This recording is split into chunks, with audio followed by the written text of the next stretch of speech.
అందరికీ నమస్కారం. మనం ఈరోజు డాక్టర్ బిఆర్ అంబేద్కర్ కోనసీమ జిల్లా అమలాపురం అతి సమీపంలో ఉన్నటువంటి పాసర్లపూడి గ్రామంలో ఉన్నాం. ఈయన కటికిరెడ్డి గంగాధర్ గారు, ఈయనతో మనం ఉన్నాం. ఈయన ఆక్సిజన్ ఫౌండేషన్ పేరు మీద వరి కుచ్చులు వివిధ రకాల వస్తువుల్ని తయారు చేస్తూ మహిళలకు ఉపాధి కల్పించే దిశగా చిన్న సైజు పరిశ్రమనైతే ఇక్కడ ఏర్పాటు చేసి వాళ్ళకి ఉపాధి కల్పిస్తూ వీటిని మార్కెట్ చేస్తూ ఉన్నారు. అవి ఎలాగా, ఈ ఉపాధి ఎలాగా అనేది తెలుసుకుందాం.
అందరికీ నమస్కారం అండి. మాది పాసిలిపూడి గ్రామం.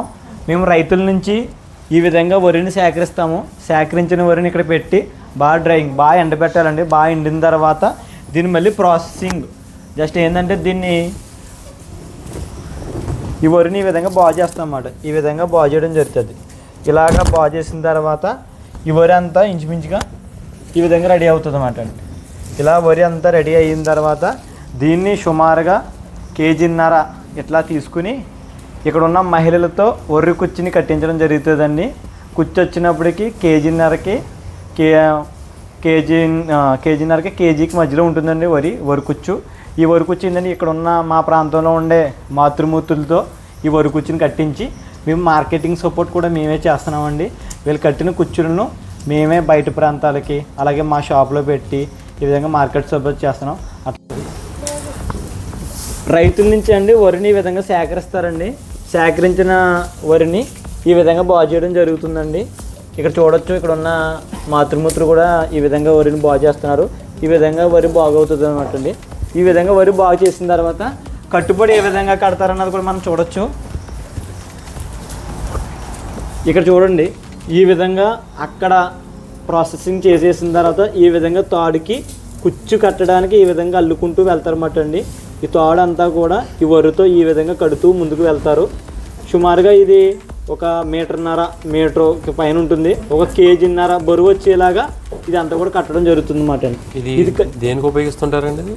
ఇది మన ఇంటి ముందు శుభం జరుగుతుందని, అలాగే పక్షులు కూడా అంటే మన ధర్మంలోనే పక్షులు కూడా ఆహారం పెట్టి ఒక లక్షణం మనకి ఉంది కాబట్టి అండి, చాలామంది కూడా ఏంటంటే వాళ్ళ ఇంటి దగ్గర ఉండే పక్షులు ఇవన్నీ తింటాయని చెప్పేసి ఈ వరి కుచ్చులు తీసుకెళ్ళడం జరుగుతుంది అన్నమాట అండి. దీంతోపాటు ఏంటంటే ధాన్యం అంటే మనం లక్ష్మీదేవితో పూజిస్తాం అన్నమాట అండి. అందుకు గుమ్మం ముందు ఈ ధాన్యం ఉండడం మంచిది, శుభం కలుగుతుందని కూడా చాలామంది ఆశిస్తాం అన్నమాట అండి. ఇక్కడ ఈ విధంగా రెడీ అయిన తర్వాత అన్నమాట అండి కుచ్చు ఏ విధంగా కడతారంటే ఈ విధంగా ఒకసారి ఇలా రండి, ఈ విధంగా తయారవుతుంది అన్నమాట. మొత్తం కుచ్చు అంతా కూడా ఈ విధంగా కడతారన్నమాట. ఇలా కట్టిన తర్వాత ఇక్కడ మళ్ళీ ఏ విధంగా కట్ చేసండి ఈ విధంగా కట్ చేస్తారన్నమాట అండి.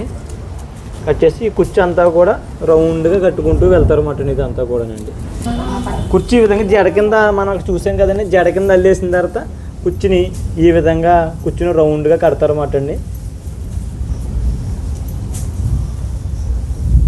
తోరణం కూడా ఇదేనా? తోరణం వచ్చినప్పటికి వేరే మహిళలు చేస్తారండి. తోరణం వచ్చినప్పటికి అంటే దీన్ని తోరణం కూడా అంటే కుచ్చు కట్టకుండా కొంతమంది తోరణం కింద కదా దీన్ని ఉపయోగించుకోవచ్చు. అలా పట్టుకెళ్ళి వారు కూడా ఉంటారు అన్నమాట అండి. మార్కెట్ ప్రైస్ ఎంత ఉంటుందండి? సుమారుగా మార్కెట్ ప్రైస్ 150 రూపాయల నుంచి 200 రూపాయలకి మధ్యలో అమ్ముతారు అన్నమాట మార్కెట్ అయితే మాత్రం. బయటకి అయితే నేను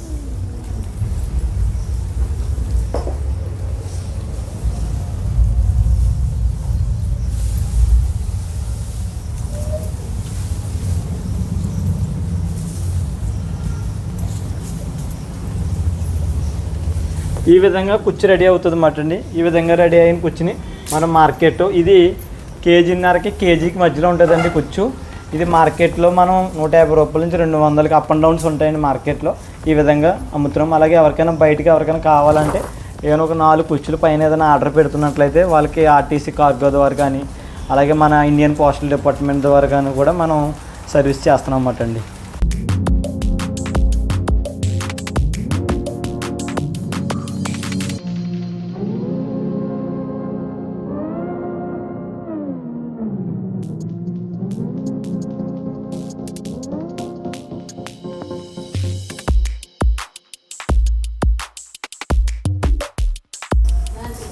అది చుట్టిన తర్వాత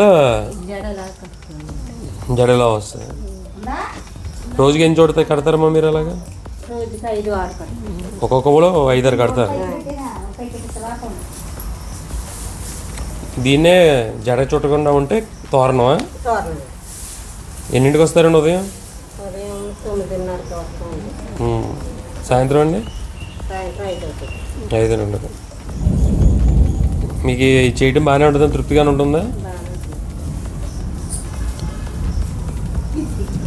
అందరూ చూశారు కదా వరి కుర్చీలు తయారు చేయటం. ఒక యువకుడు గంగాధర్ గారు ఒక పాసలపూడి లాంటి గ్రామంలో ఇంత వినూత్నంగా తయారు చేస్తున్నారు వరి కుర్చీలు. అలాగే మహిళలకు ఉపాధి కూడా కల్పిస్తున్నారు. మనందరికీ తెలిసిందే ఈ రేడియేషన్ కాలంలో పక్షులు, చిన్న చిన్న జీవులన్నీ కూడా చనిపోతూ వాటి భవిష్యత్తుకి అగమ్య గోచరంగా ఉంది. అలాగే మానవాళికి కూడా ఇబ్బందిగా మారింది. ఇలాంటి పరిస్థితుల్లో వరి కుర్చీలు లాంటిది తయారు చేసి పక్షులకి మళ్ళీ జీవాన్ని ఇవ్వడానికి, ఆహారాన్ని ఇవ్వడానికి ఆయన వినూత్నంగా ప్రయత్నం చేశారు. ఈయన ప్రయత్నంగా ఖచ్చితంగా మనందరూ అభినందించాల్సిందే. ఇలాంటి వారికి చేయూతనిస్తూ మీరందరూ కూడా ఈ ఉద్యమంలో కనుక పాల్గొనాలంటే కామెంట్లో వారి నెంబర్ ఇస్తున్నాను. వారికి చేయూతగా నిలవాలని కోరుకుంటున్నాను. అలాగే మహిళా సాధికారత దిశగా కూడా కొంతమంది మహిళలకి ఆయన ఉపాధి కల్పిస్తున్నారు. ఇదే కాకుండా ఆయన కొబ్బరితో సంబంధించి ఉత్పత్తులు, బొమ్మలు లాంటివి కూడా తయారు చేస్తూ ఒక షాపును కూడా ఇక్కడ రన్ చేస్తున్నారు. అది ఇంకో ఎపిసోడ్లో తెలుసుకుందాం.